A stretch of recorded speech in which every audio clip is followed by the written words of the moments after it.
Inasar ng tumatakbong si Zofan ang humahabol sa kanyang si Li Zong. Sinabi ni Zofan na kung gusto raw talagang ipaghiganti ni Li Zong ang pagkamatay ng walang kwenta nitong anak ay habulin nga raw siya nito. Sinabi ni Li Zong na hindi na niya nga raw hahayaan na makatakas pa sa kanya ang walang hiyang si Zofan. Sinabihan ng nakatalukbong na lalaki si Li Zong na wag nga raw itong humabol. Sinasadya lang daw talagang magpahabol ni Zofan para magwatak-watak ang kanilang puwersa. Pinagpatuloy pa rin ni Li Zong ang paghabol nito, kaya sinabi ni Mo Hanlong na talagang nawala na raw ito ng kakayahan na makapagdesisyon ng maayos. Mas lalo tuloy ngayong mahihirapan ng grupo ni Mo Hanlong na labanan ang Eagle Fox King dahil umalis na ang isa nilang kakampi. Tumakbo ng tumakbo si Zofan hanggang sa mailayo na niya si Li Zong sa mga kagrupo nito. Sinabi ni Li Zong na hindi na nga raw siya matatakasan ni Zofan, wag na nga raw itong pumalag at tanggapin na lang nito ang kanyang kamatayan. Hindi nagpasindak si Zofan at inasar pa ang matandang si Li Zong, sinabi niya na nababagay nga raw ang bagong itsura ni Li Zong sa napakapangit nitong ugali. Hindi na nag-aksaya pa ng oras si Li Zong, inutusan na niya ang kinokontrol niyang warlord rank monster na patayin na agad si Zofan. Agad na kumilos si Zofan at sinalubong ang papalapit sa kanyang halimaw.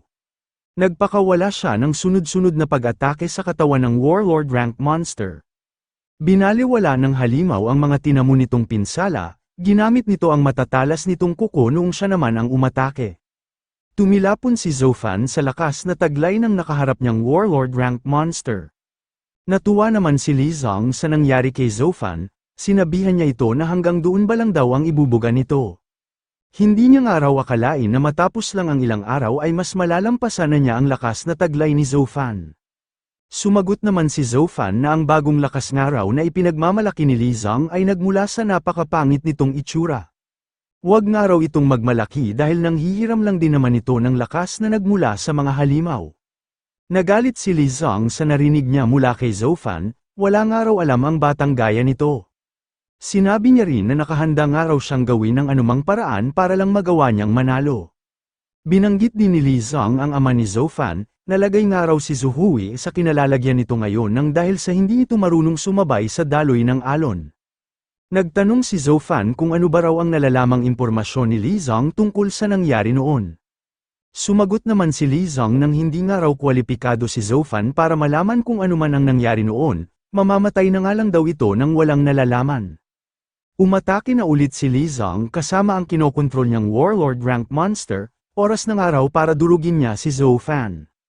Sinabi ni Zofan na akala nga raw niya ay mapapakagat niya si Li Zong para ipaalam nito sa kanya ang nangyari noon.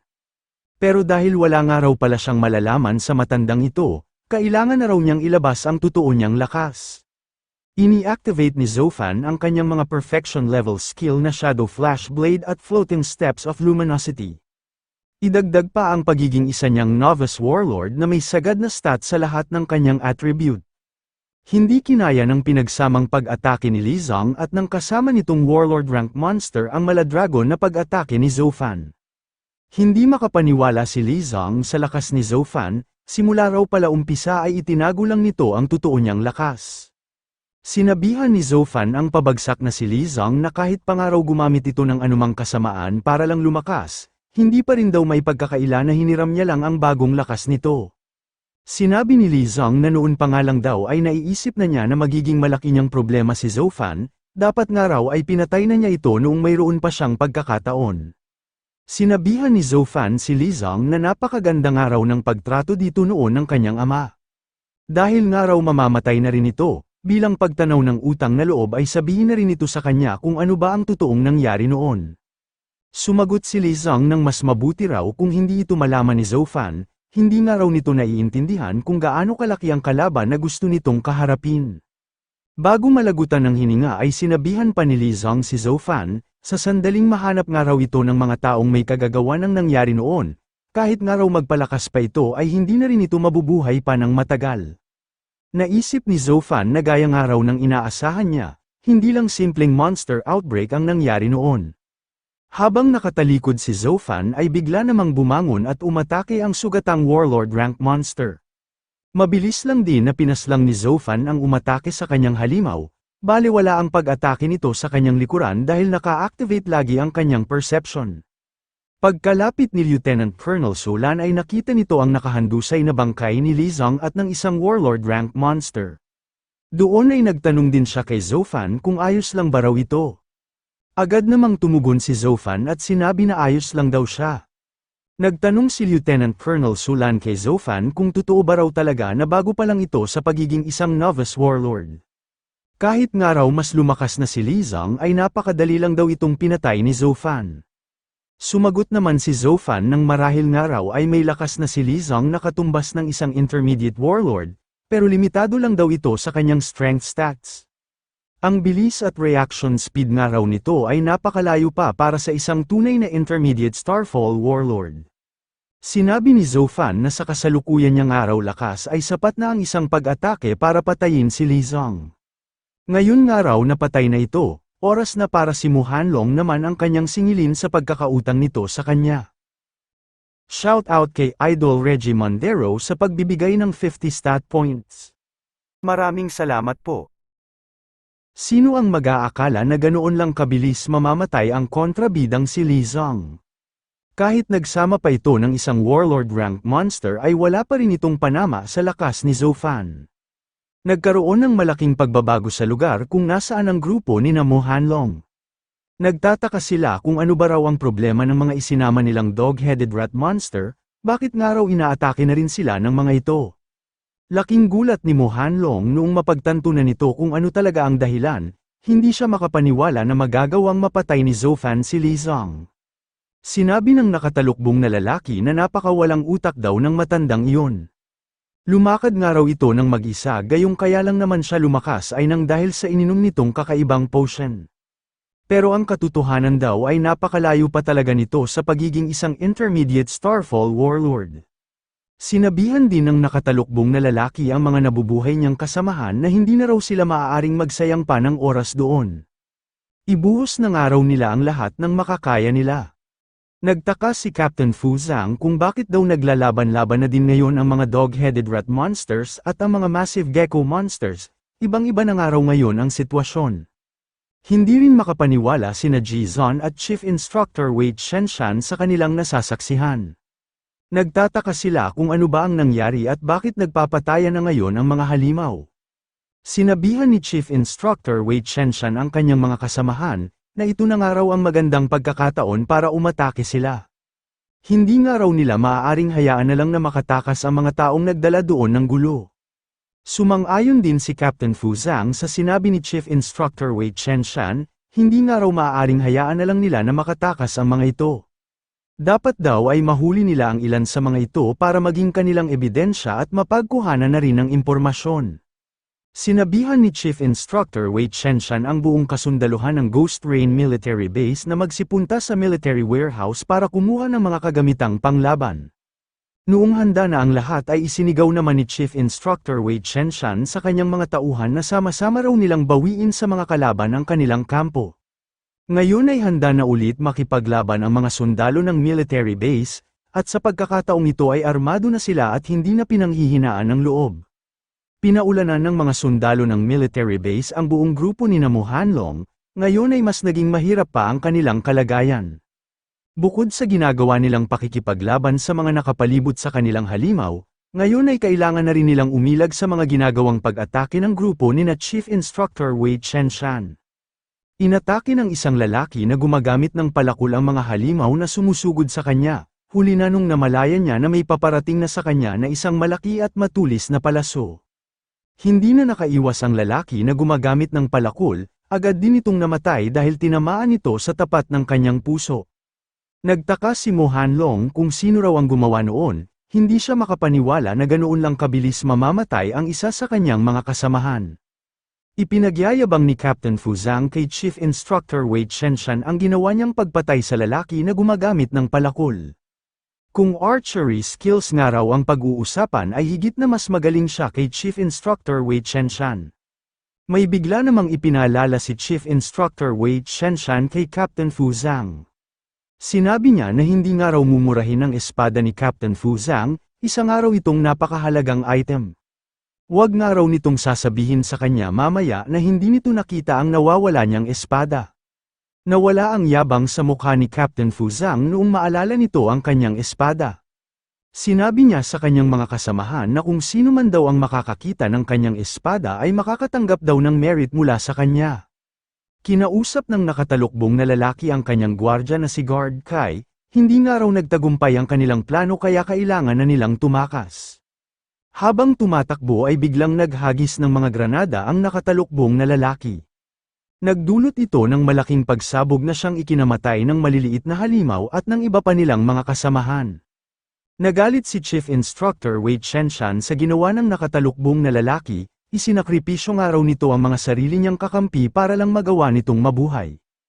Hindi na rin nagulat si Captain Fu Zhang sa kanyang nakita, kung hindi nga raw ang mga ito ganoon kasasama ay hindi ng mga ito maiisip na gumawa ng ganoon kasamang plano. Inutusan ulit ni Chief Instructor Wei Chenshan ang kanyang mga tauhan na wag daw nila hahayaang makatakas sa kanila ang kanilang mga kalaban. Sundan nga lang daw nila ang direksyon kung saan papunta ang Eagle Fox King. Nagsisunod ang buong grupo ni na Chief Instructor Wei Chenshan sa lumilipad na Eagle Fox King, ginawa nila ito dahil hinahabol din ng halimaw ang mga tumatakas nilang kalaban. Nakabalik na ulit si Zhou Fan sa lugar kung saan nangyayari ang habulan, doon ay nakita niya kung saan papunta ang isa sa kanilang mga kalaban. Agad na kumilos si Zhou Fan para puntahan ang taong nakita niya. Nagalit si Mu Hanlong sa ginawa sa kanila ng nakatalukbong na lalaki, pinanalangin niya na sana nga raw ay mamatay ang walang hiyang ito. Mabuti na nga lang daw at nakagalaw siya agad ng mabilis, kung hindi niya nga raw ito nagawa ay malamang patay na rin siya sa napakalakas na pagsabog. Mas tumindi ang galit na nararamdaman ni Mu Hanlong noong maalala nito si Zhou Fan, naisip niya na ito nga raw ang punot dulo ng pagkasira ng kanilang plano. Kapag nakatakas nga raw siya doon ay gagawa siya agad ng paghahanda para masigurado niya na mapapatay na niya ito. Ngunit hindi na niya kailangang paghandaan pa ang muli nilang pagkikita ni Zhou Fan, ngayon ay nasa harapan na niya mismo ito. Hindi inasahan ni Mu Hanlong na darating si Zhou Fan para pigilan ang kanyang pagtakas. Sinabihan ni Zhou Fan si Mu Hanlong ng pasensya dahil hindi niya raw ito maaaring pabayaan na tumakas. Hindi niya nga raw ito hahayaang makalampas sa kanyang kinatatayuan. Sinabi ni Mu Hanlong na kanina pa nga raw niyang iniisip kung paano niya mahahanap si Zhou Fan, hindi niya raw akalain na ito mismo ang lalapit sa kanya, mukhang gustong-gusto na raw talaga nitong mamatay. Sinabi ni Zhou Fan na parang nga raw kay Mu Hanlong ang mga salita na sinabi nito. Sugatan pa nga raw ito matapos nitong manggaling sa isang malaki at napakahirap na laban. Ano pa nga raw ang magagawa nitong laban sa kasalukuyan nitong kondisyon? Hindi na nagpakita ng awa si Zhou Fan at agad na ring inatake ang sugatang si Mu Hanlong, papatayin na niya nga raw ito habang nanghihina pa ito. Natawa naman si Mu Hanlong sa kapangahasang ginawa ni Zhou Fan. Noong papalapit na ito sa kanya ay agad niya itong hinagisan ng ilang mga granada.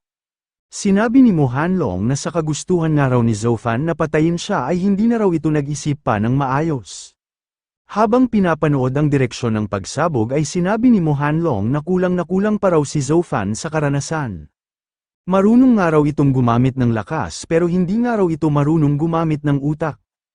Akala ba raw talaga nito ay makikipaglaban siya ng patas sa kasalukuyan niyang kondisyon, napakabulok nga raw nitong magdesisyon. Naalis ang tuwa sa mukha ni Mu Hanlong noong tuluyan nang mawala ang apoy at usok ng ginawa niyang pagsabog. Takang-taka siya kung nasaan na ang bangkay ni Zhou Fan, imposible nga raw na makaligtas pa ito. Maghahanap pa sana si Mu Hanlong pero may bigla namang bumaril sa isa niyang binti. Nagtaka si Mu Hanlong kung saan ba nagmumula ang pag-ataking ito. Agad na nawala sa balanse si Mu Hanlong nang dahil sa tinamo nitong tama sa kanyang isang binti, pero kahit ganoon ay pinipilit pa rin niyang tumayo. Bigla namang nagpakita ang bida natin na si Zhou Fan. Sinabi niya kay Mu Hanlong na akala ba raw talaga nito ay hindi niya napaghandaan ang gagawin nitong pandaraya. Sinabi niya rin kay Mu Hanlong na tingin ba raw talaga nito ay hindi pa niya alam kung paano ito mag-isip, kagayang-kagaya nga raw nito si Mu Hanho na puro kasamaan lang ang alam. Nagtanong ang nakaluhod na si Mu Hanlong kung pinakagat lang ba raw siya ni Zhou Fan para ibaba niya ang kanyang depensa. Sumagot naman si Zhou Fan at sinabi kay Mu Hanlong nang bakit pa nga raw ito nagugulat, ganoon rin daw ang mga pamamaraan na ginagawa nito at ng kapatid nitong si Mu Hanho. Bago pa man umatake si Zhou Fan ay inasahan na niya na gagawa ng pandarayang taktika ang kalaban niyang si Mu Hanlong. Nagkunwari lang siya na aatake para gawin na agad nito ang kanyang masamang binabalak. Sa pag-aakala ni Mo Hanlong na patay na si Zhou Fan ay doon na rin ito ibinaba ang kanyang depensa, na siyang naging dahilan kung bakit siya madaling napatamaan sa kanyang isang binti. Sinabi ni Zhou Fan na naroon nga raw sila sa Ghost Rain Military Base kaya pamilyar na sa kanya ang buong lugar. Sinadya niya raw talaga na magpakita kay Mo Hanlong sa lugar na alam niya na mayroon siyang mapagtataguan. Sinabi rin ni Zhou Fan na parte na raw talaga ng isang labanan ang paglinlang sa kalaban, pero mukhang siya lang daw ang nakakaintindi nito kaya madali niyang napaniwala si Mo Hanlong. Humanga si Mo Hanlong sa husay ni Zhou Fan sa paggawa ng estratehiya, malamang ay ito nga raw talaga ang sumira sa lahat ng kanilang plano. Naisip din ni Mo Hanlong na hindi na nga raw maganda ang kanyang sitwasyon, napakahirap nga raw palang kalaban ni Zhou Fan kaya hindi niya ito dapat hayaang mabuhay pa. Itinutok na ni Zhou Fan sa direksyon ni Mo Hanlong ang kanyang espada na Wind Slasher, sinabi niya na oras na nga raw para tapusin na niya ito. Nagmakaawa si Mo Hanlong kay Zhou Fan at sinabing sandali lang daw, pakinggan daw muna nito ang kanyang sasabihin. Sinabi ni Mo Hanlong na saksi nga raw siya sa husay ni Zhou Fan sa paggawa ng magagandang plano, at inaamin daw niya na top tier ang lakas na taglay nito. Nagtanong si Mo Hanlong kung bakit nga raw hindi ikonsidera ni Zhou Fan na sumali sa kanilang Mu family. Kapag ginawa nga raw ito ni Zhou Fan ay kakalimutan na raw nila ang kanilang mga alitan. Binanggit din ni Mo Hanlong na hindi ba raw malapit din si Zhou Fan kay Mu Yinye. Kapag sumali nga raw si Zhou Fan sa kanilang Mu family, maaari na nga raw nitong makasama si Mu Yinye nang dahil sa taas ng level ng taglay nitong talento. Sinabi rin ni Mo Hanlong na hindi nga raw hahayaan ng pamilya ni Mu Yinye na sumama ito sa isang lalaki na wala man lang magandang background, pero sa tulong niya nga raw ay magiging posible ito. Natawa naman si Zhou Fan sa mga sinasabi sa kanya ni Mo Hanlong, tingin ba raw talaga nito ay nakikipag-usap lang siya sa isang musmos na bata. Sinabi ni Zhou Fan na nakakasigurado nga raw siya na ang pamilya ni Mu Yinye at ang pamilya na kinabibilangan ni Mo Hanlong ay mortal na magkalaban. Tingin ba raw talaga nito ay madali siya nitong mauuto. Sinabihan ni Zhou Fan si Mo Hanlong na tama na nga raw ang pag-aaksaya nila ng oras, ihahatid na niya nga raw ito sa kanyang kamatayan. Pinuri ni Mo Hanlong si Zhou Fan dahil nabisto nga raw agad nito ang mga sinabi niyang pakulo. Pero sapat na nga raw ang oras na nakuha niya para makapagpahinga siya at manumbalik ang kaunti niyang lakas. Sinabi niya rin na sapat na nga raw ito para mapatay niya si Zhou Fan. Nagawa na ulit makatayo ni Mo Hanlong at agad na sumugod, sinabi niya na kahit nga raw sugatan pa siya ay higit na mas malakas pa rin daw siya kay Zhou Fan. Sinabi niya rin na sisiw nga lang daw para sa kanya ang patayin ito. Pagkalapit ni Mo Hanlong ay agad nitong inatake si Zhou Fan. Ngunit hindi niya ito tinamaan dahil mabilis itong nakaalis sa kanyang dating kinatatayuan. Sinabi ni Zhou Fan na mas bumagal nga raw ang paggalaw ni Mo Hanlong dahil sa tinamo nitong pinsala sa isa nitong binti. Nagpakawala si Zhou Fan ng sunod-sunod at mabibilis na sword skill patungo kay Mo Hanlong. Imbis na umiwas ay naghintay pa si Mo Hanlong na makalapit ito. Sinabihan ni Mo Hanlong si Zhou Fan na kahit nga raw mabilis ito ay hindi raw nito magagawang basagin ang kanyang kalasag na pangdepensa. Totoo nga ang ipinagyayabang ni Mo Hanlong, lahat ng sword skill na pinakawalan ni Zhou Fan ay nasanggalang ng gamit-gamit nitong kalasag. Habang umaatake ay naisip ni Zhou Fan na sugatan ng araw si Mo Hanlong pero nagagawa pa rin itong magtaglay ng ganoong kapangyarihan. Mabuti na nga lang daw at hindi niya ito agad nilabanan, higit na mas malakas nga raw ito sa matandang si Li Zong. Ang pag-breakthrough sa pagiging isang intermediate warlord ay nangangahulugan ng pagtaas ng malaki ng tinataglay nitong lakas. Si Mo Hanlong ay ikinukonsidera rin na isa sa mga malalakas maging sa iba pang mga intermediate Starfall warlord. Umangat ang strength stats ni Li Zong sa lakas ng isang intermediate warlord nung maging artificially modified ang kanyang katawan. Pero ang strength stats lang niya ang nagbago, ang kanyang ibang attribute ay kagayang-kagaya pa rin ng stats ng isang novice warlord. Madali ring napatay ni Zhou Fan si Li Zong dahil sa malaki rin ang kakulangan nito sa paggamit ng mga martial techniques at weapons. Naisip ni Zhou Fan na dahil nga raw matindi na ang tinamong pinsala ni Mo Hanlong, kailangan lang daw niyang umatake hanggang sa tuluyan na itong mapagod. Pinagpatuloy ni Zhou Fan ang kanyang mabibilis at walang tigil na pag-atake hanggang sa lumusot na ang isa sa mga ito. Ngunit inasahan na pala talaga ni Mu Hanlong ang pangyayaring ito, ngayong naipit na ang sandata ni Zhou Fan ay doon na niya isinagawa ang kanyang plano. Kinabahan si Zhou Fan sa gagawin ni Mu Hanlong, pero kahit ganoon ay agad niyang hinugot ang naipit niyang espada. Pinaulanan ni Mu Hanlong si Zhou Fan ng mga palaso na nababalot ng isang nakakamatay na lason. Natuwa si Mu Hanlong dahil inakala nga raw ni Zhou Fan na napapagod na siya, pero hanggang pangarap na lang daw ito. Masaya na sana si Mu Hanlong sa ginawa niyang plano pero may bigla na lang siyang naramdaman sa kanyang kanang paa. Nakilala ni Mu Hanlong kung ano ang bagay na nakatali sa kanyang paa, isang araw itong monster restraining rope. Lumabas na ulit ang bida nating si Zhou Fan habang hawak-hawak ang kabilang dulo ng lubid, sinabi niya kay Mu Hanlong na ang mga taong araw na puro pandaraya lang ang alam, ay darating din ang araw na sila naman ang madadaya. Hinila ni Zhou Fan ang hawak niyang monster restraining rope. Nawala sa balanse si Mu Hanlong kaya hindi na ito nakaiwas sa ginawang pag-atake ni Zhou Fan. Ang masama pa doon ay bumalik pa kay Mu Hanlong ang isa sa mga pinakawalan nitong palaso. Lumubog sa tuhod niya ang isang palaso na nababalot ng nakakamatay na lason. Bumagsak na si Mu Hanlong matapos itong matamaan ng pag-atake ni Zhou Fan. Hindi na niya magawang makatayo dahil pinuruhan siya ng ating bida. Iniisip ni Zhou Fan kung talaga bang nanalo na siya laban kay Mu Hanlong. Naisip niya rin na talagang malakas nga raw si Mu Hanlong, kahit sugatang-sugatan na ito ay kinailangan pa niyang gamitin ang lahat ng kanyang kakayahan para lang talunin ito. Nagawa pang makapagsalita ng nag-aagaw buhay na si Mu Hanlong, hinihiling niya kay Zhou Fan na sana nga raw ay iligtas siya nito at bigyan ng antidote sa nakuha niyang lason. Hindi naman makapaniwala si Zhou Fan sa kanyang narinig, sinabihan niya si Mu Hanlong na tingin ba raw talaga nito ay ililigtas niya ang walang hiyang tao na tulad nito.